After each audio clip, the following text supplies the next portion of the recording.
What is going on, guys? MJ2005 Gundam here, and today I'm going to be reviewing the P-Bandai high-grade Red Rider from Mobile Suit Gundam Aggressor. The Rider of War, it was deployed in the Federation's Aggressor units and went through in-combat tests before receiving proper maintenance and a further overhaul in the events of the manga. Inside the box, you get 11 runners, a fairly sizable sticker sheet, and 1 marking sheet. The build is your standard Pale Rider affair, while the 3 new runners and the 1 ripped from the high-grade ground gym are used for cosmetic changes and the weapons. That said, however, the red, white, and light gray makes the kit easier to work with thanks to the lighter colors, while the sticker sheet is organized in a way to not give you a massive headache for building each of the modes. While in essence being no different to the other variants, there are some quality of life changes to improve the build experience. What the Pale Rider molds never fail to astonish is the amount of surface detail, especially evident if you go without stickers, and with the added armor pads and bright color scheme, the whole militaristic look just jumps out at you. I'd say you can display the Red Rider without stickers just fine, so long as the details are brought out. The stickers themselves don't make too drastic of a change to the looks though, despite being your standard Pale Rider affair of eyes, sensors, grey on the ends of the shoulders, white leg vent frames, and all the default yellow vents, mostly being unnoticeable or taken as embellishment. I really like the different chest details and separate wearable armor pieces on the shoulders and knees, which add a good amount of accents to the kit instead of it being completely white, and especially that green default visor, which is unique to the Red Rider as opposed to the blue on, well, every other rider.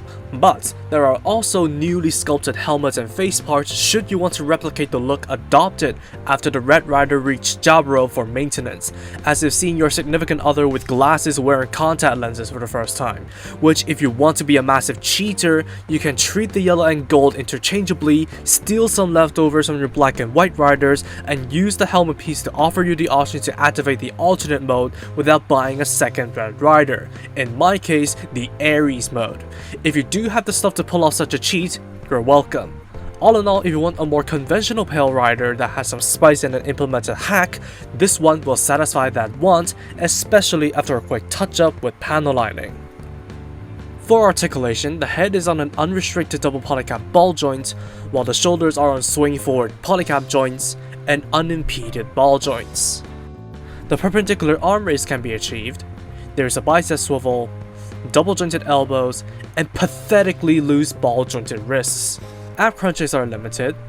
There's a full waist rotation, movable front and side skirts, and omnidirectional central leg swivel.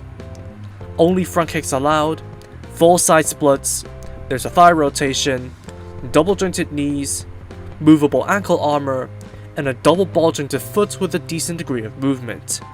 The articulation is your standard Pale Rider affair apart from the shoulder sockets that swing forwards instead of backwards this time, but you might want to keep an eye out for those wrists, and since the new pieces are cosmetic only, they don't hurt the movement range one little bit.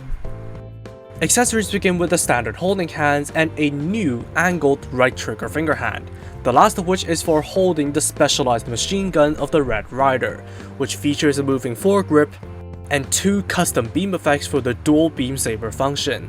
The gun simply pegs onto the angled holding hand for very secure use, so you can be assured that the weapon doesn't go anywhere while posing it. But as you may expect, the same doesn't go for the manipulators, as the polycap joints are absolutely rubbish, which makes it doubly concerning for the Zweihänder. Made up of exactly no stickers, it plugs onto the forearm with an adapter to function as a shield, which can also rotate for adjustments or be mounted onto the underside of the arm. Pretty standard stuff, until you swap the top piece for a handle with a red sticker to swap flies, bake pizzas, or spank someone, on top of flipping the white piece forward and plugging on the giant beam effects to use it as a massive beam saber.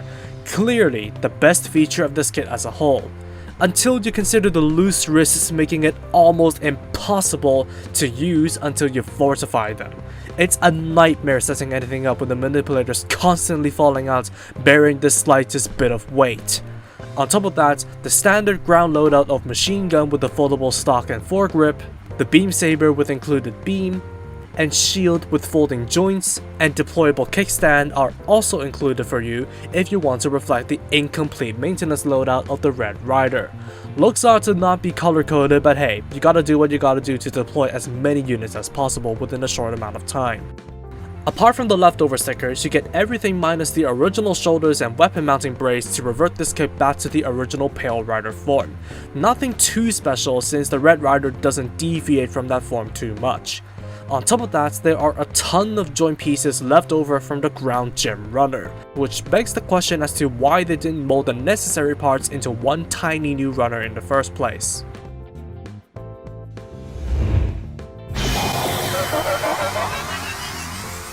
The high-grade Red Rider is the last of the original riders to be made, and frankly, one of the more fun ones out there.